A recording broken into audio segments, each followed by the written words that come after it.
Hello bachcho, let's read the question. The question says an aircraft of mass 4 into 10 to the 5 kg with total wings area 500 meters square in level flight at a speed of 720 km per hour. The density of air at its height is 1.2 kg per meter cube. The fractional increase in the speed of the air on the upper surface to its wings relative to the lower surface is. Take g equals to 10 meter per second square. Option A 0.04, option B 0.08, option C 0.17, option D 0.34. So at first the given data are यहाँ पे जो given data है वो कितना क्या क्या है. The given data से the mass of the aircraft कितना है 4 into 10 to the power 5 kg. ये मास हो गया उसका. उसका जो एरिया है कितना है 500 मीटर स्क्वायर हो गया. ये उसका एरिया हो गया. अब क्या है the weight of the aircraft is balanced by the upward force due to the pressure difference. उसका जो वेट है वो प्रेशर डिफरेंस के वजह से यहाँ पे उसका प्रेशर डिफरेंस की वजह से उसका जो वेट है वो बैलेंस हो रहा है. तो उसका जो वेट है वेट कितना है mg और प्रेशर डिफरेंस क्या है. प्रेशर डिफरेंस को हम मान लेते हैं del P. So del P into a ये हो जाता है mg के इक्वल. ये उसको बैलेंस कर रहा है. तो यहाँ से जो डेल पी निकल के आएगा वो कितना आएगा. डेल पी आ जाएगा हमारा mg बाई ए.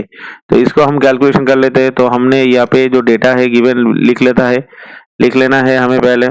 तो 4 इंटू 10 टू दी पावर 5 हो गया. जी का वैल्यू कितना है. जी का वैल्यू 10 हो गया और नीचे आ गया हमारा 500.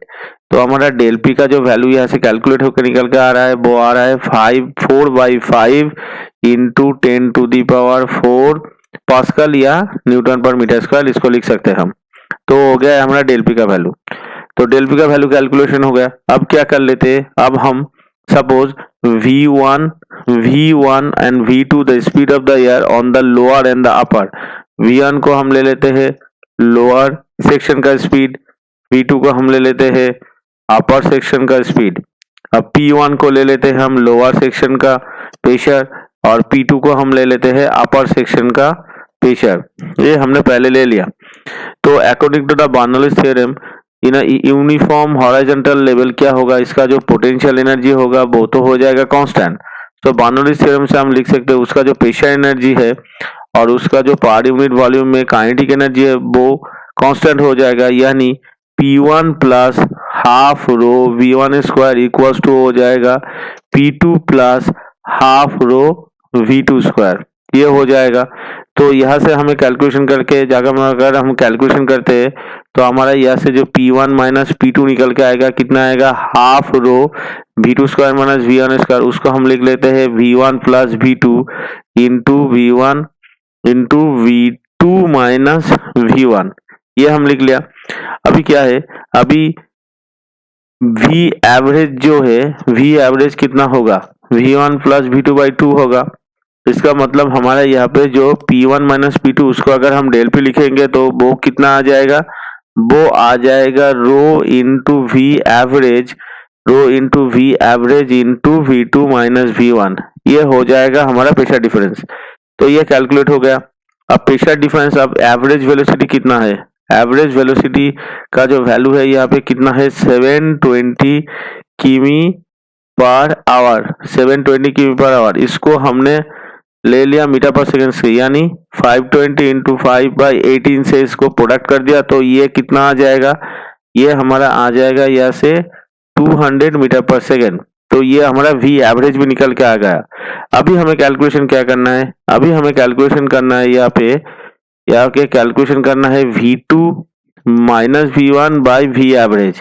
यानी the fractional increase in the speed of the air on the upper surface of its wings relative to the lower surface.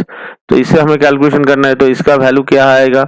इसका वैल्यू आ जाएगा del P by rho into V average तर स्क्वायर. ये आ जाएगा.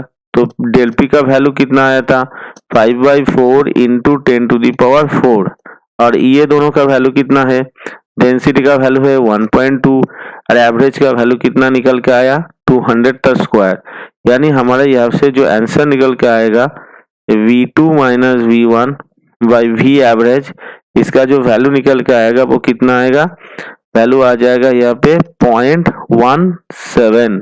ये आ जाएगा fractional increase in the speed. तो अगर ऑप्शंस को देखें तो ऑप्शन सी जो है ये ऑप्शन हमारे आंसर से मैच हो रहा है, तो हमारा आंसर आ जाएगा option C 0.17। Hope you all understood it well. Best of luck. Thank you.